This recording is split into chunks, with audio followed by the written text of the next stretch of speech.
Assalamualaikum Mas Waalaikumsalam. Amin. Nah, ya. Jadi gini Pak Mas, kemarin itu kan kita ngobrol tentang perkudusan terutama Pak Sam ya. Nah di sini tuh Paran masih penasaran, lebih ingin menelusuri tentang Pak Sam. Boleh, bisa Boleh, ada boleh, waktunya? boleh. Oke, Ya, kita santuy dulu. Jadi kemarin kan kita lebih terlalu global Pak ya. Sekarang di sini Farhan pengen lebih apa ya, menjurus, pengen lebih tahu gimana sih Pak Sam itu. Jadi yang Pak Mas Amin tahu itu tentang Pak Sam itu terakhir dia menjadi apa tuh? Setahu saya beliau itu terakhir menjabat jadi kepala perpustakaan. Oh dia. Jadi Pak Sam itu dulu karirnya Pas pertama kali ketemu sama Mas Amin. dua lingkungan hidup kan. Habis dari lingkungan hidup kalau nggak salah itu ada beberapa kepala dinas yang dia jabat tuh. Kemudian terakhir dia itu kan kepala dinas PUPR, pekerjaan umum tuh, PUPR itu. Terus yang terakhir dia sekretaris daerah. Ya. Kalau sekretaris daerah Tuhan itu posisi paling tinggi bagi PNS kan. Ya. Nah, itu. Tapi begitu terakhir kemarin beliau jadi kepala perpustakaan. Kepala perpustakaan. Jadi turun dong grade-nya. Ya, Ya, itu kan karena mungkin ada konstelasi politik yang oke. Namanya kayak alur kinerjanya seperti itulah ya. Iya, tapi dia orang yang berprestasi. Nah, betul. Justru aku nggak tahu ya, itu problem mereka lah ya. Ya. Aku nggak sampai tahu banyak soal itu. Yang pasti yang menentukan kan bupati. Ya, betul sekali. Kita nggak ikut. Gimana? Tapi gini, Mas, kemarin itu di sosial media tentang Pak Sam ini tuh banyak apa ya, berita dia kegiatan di luar. Nah, kan ini Mas Amin itu ibaratnya tuh kenal juga dengan Pak Sam. Nah, pengen tahu kegiatan beliau itu seperti apa yang diketahui sama Mas Amin. Pak Sam itu dia tuh orang yang apa? Di dinas ya. Selama dia berdinas kan seperti saya katakan kemarin itu bahwa beliau itu banyak banget tuh temennya. Ya, relasi-relasi. Karena dia kan melayani sifatnya kan, melayani masyarakat. Ya. Pelayan banget kan, perhatian banget. Dan welcome juga ya orangnya. Gampang. Yang kedua dia tuh kan memang di luar itu dia kan pengusaha juga kan. Oh, beliau. Properti. Oh, properti juga. Dia juga punya rumah makan tuh kalau buat nongkrong anak-anak muda. Oh, kayak tempat-tempat nongkrong gitu kafe. ya. Tapi di situ banyak inovasi yang dibangun sama dia tuh di kafenya. Ya, Farhan nanti main-main lah kapan-kapan.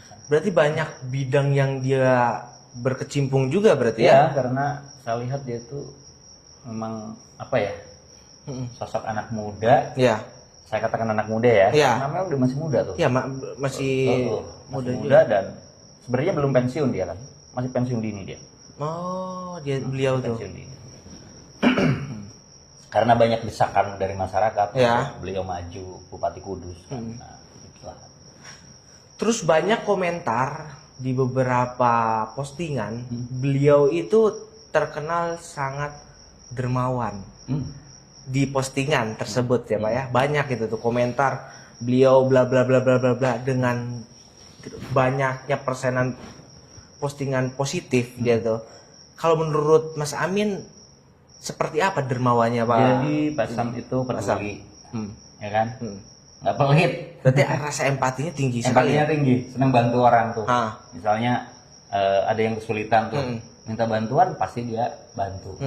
Bayangin Han, aku pernah tuh duduk ngobrol sama dia karena kan dia kan orang yang senang diskusi tuh. Ya. Kadang-kadang aku pulang dari Jakarta tuh, kadang-kadang WA-an, telepon, dan kalau telepon tuh jam berapa coba?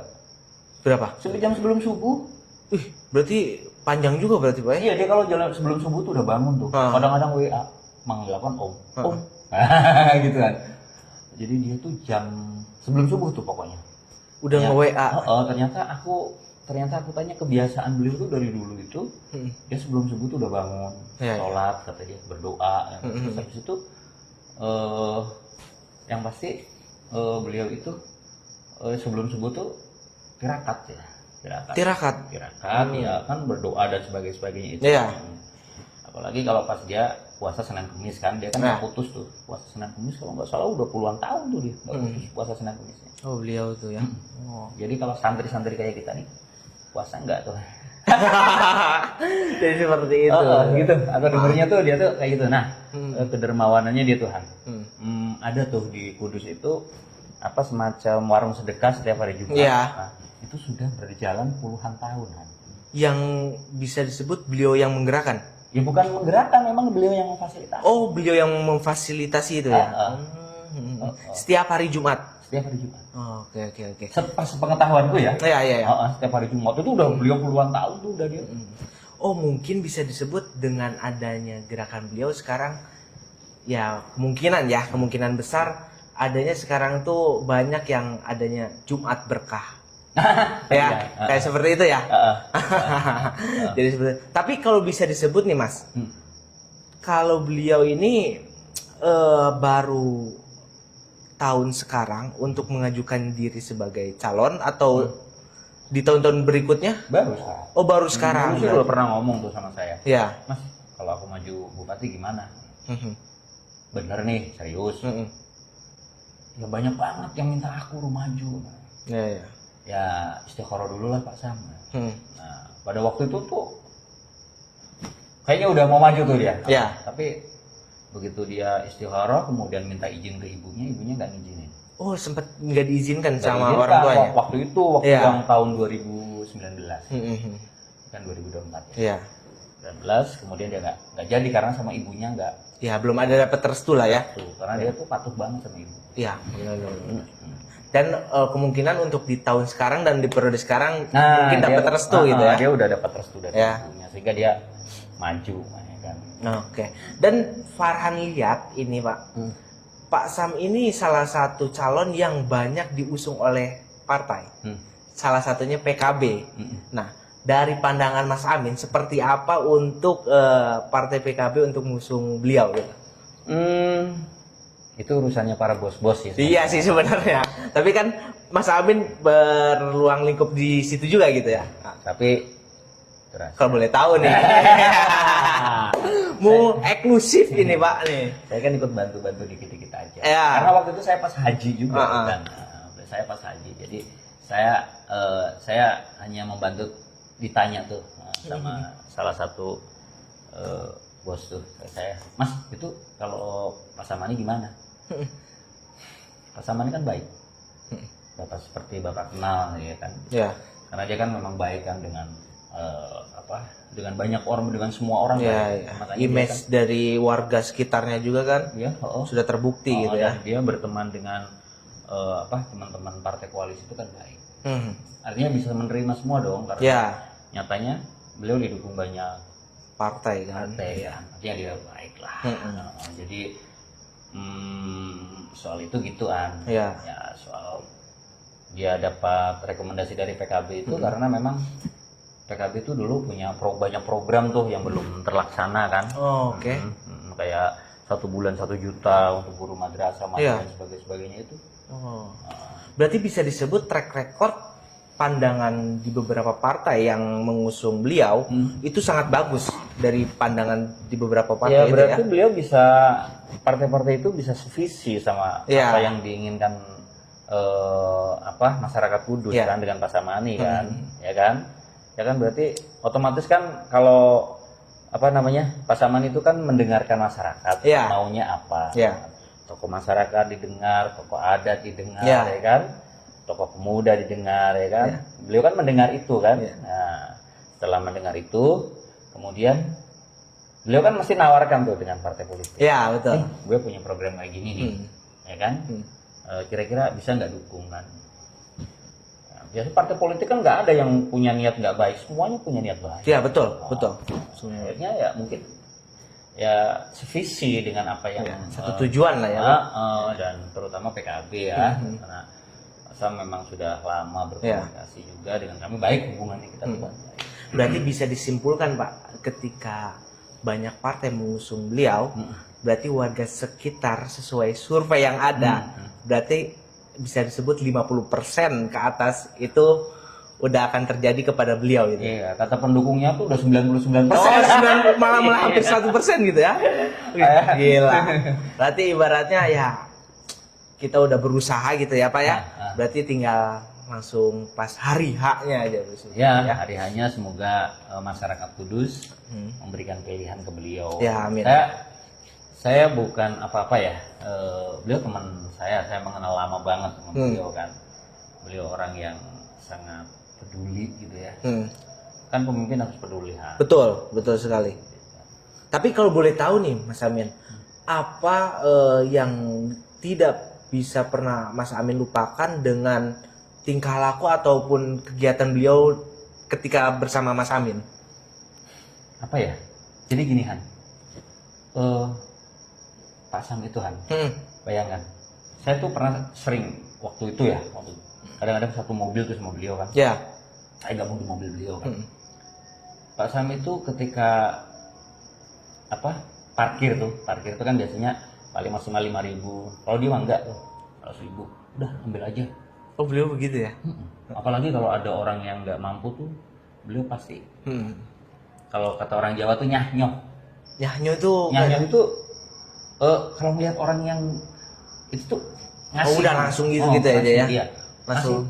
Kan pemimpin kan butuh pemimpin yang dermawan. Betul sekali. Jadi bukan itu gimana kan nggak ada kan kampanye kan dia. Kalau kampanye kan mesti dia ngasih di syuting tuh kan. Ya, ibaratnya harus ada dokumentasi biasanya kan. Gitu. Jadi kayak gitu tuh. Jadi saya melihat hatinya itu lembut gitu loh. Oh, oke. Terlihat dari ketulusannya seperti itu ya. Jadi kalau misalnya kita WA pasti dibales, kita telepon pasti diangkat gitu kan. Nah, cuman ya saya akhir-akhir ini saya nggak mau ganggu. Tapi kok serasa nggak asing ya ketika mendengar pejabat ini kayak seperti pandangan Farhan sebagai anak muda ngelihat seorang pejabat tapi ketika dia sudah terpilih itu dia susah dikontak atau susah dihubungi. Ini pandangan Farhan nggak ke pihak mana-mana pun gitu ya. Tapi kadang emang seperti itu atau seperti gimana menurut Mas Amin? Enggak ya? Tergantung orangnya. Itu berarti, iya. Tapi ada juga kan seperti itu. Namanya gengsi kan. Nanti Farhan kalau jadi pejabat mudah-mudahan nggak begitu. Amin. Tapi sudah kelihatan ya dari Pak Sam ini background story-nya itu dia tuh emang bermasyarakat dengan warga sekitar ya. Jadi seperti itu. Saya bagian dari masyarakat Kudus ya. Saya bagian dari masyarakat Kudus yang berharap beliau bisa memimpin Kudus. Iya, betul. Semoga lah. Karena ke depan ini kan tantangan kan semakin berat nih. Iya. Ya kan? Tantangan semakin berat ya kan, problem ekonomi dan sebagainya itu butuh orang yang kuat. Betul sekali. Orang yang kuat dalam pemerintahan, orang yang punya wawasan luas, ya kan, orang yang peduli dengan rakyatnya. Oh iya, betul. Ya kan? Ini yang sangat penting, sangat harus dimiliki oleh pemimpinan, gitu kan. Apalagi kan ya beliau masih muda ya, masih energik, ya kan. Pendampingnya juga muda, ya kan. Iya, betul. Harapan, ya kan, punya jadi harapan anak muda banyak kan. Betul sekali. Gitu. Jadi mungkin sekarang tuh survei sudah membuktikan lah tadi yang disebutkan sama Mas Amin. Mungkin untuk terakhir ini Mas, untuk sebelum nanti kita melakukan pilkada, mungkin ada beberapa patah atau kata-kata untuk para penonton gitu. Seperti apa untuk nanti biar tidak salah memilih gitu. Oh iya, ini nanti diupload di mana-mana ya. Ini pasti di semua sosial media kita akan sebarkan gitu. Ya. Tapi ya saya berharap semua teman-teman saya, teman-teman kuliah saya, teman-teman saya di organisasi yang ada di Kabupaten Kudus ya, semuanya ya, dan sahabat-sahabat saya dimanapun berada ya, teman-teman santri, teman-teman ya semuanya lah. Ya. Kan nggak boleh nyebutin nama organisasi. Iya betul. Semuanya mari bersama-sama di tanggal 27 itu ya pastikan nomor 1. Pak, sama Ani Belinda Putri. Oke. Itu ada yang lebih keren lagi panggilannya dia. Sambel. Sambel. Oh. Karena singkatan Dari, kedua beliau. Ya, sama Ani Belinda. Aduh, jadi mantap. Jadi Padahal para ya. semuanya sambel. Jadi seperti itu ya teman-teman. Jadi mungkin jangan lupa kalian jangan lupa untuk mencoblos di tanggal 27 ya. Jadi sesuaikan hati kalian untuk mencoblos dan pilih pilihan kalian jadi seperti itu. Jadi mungkin cukup sekian untuk video kali ini. Ada tambahan lagi? Ya, Pak Min? saya berharap sahabat-sahabat saya semua di Kabupaten Kudus untuk mencoblos nomor 1. Oke, siap. Mantap sekali nomor 1 ya kan. Ya. Oke, jadi mungkin sekian untuk video kali ini. Jangan lupa untuk di like, di komen, dan di share-nya. Thank you for watching. See you next time. Bye-bye.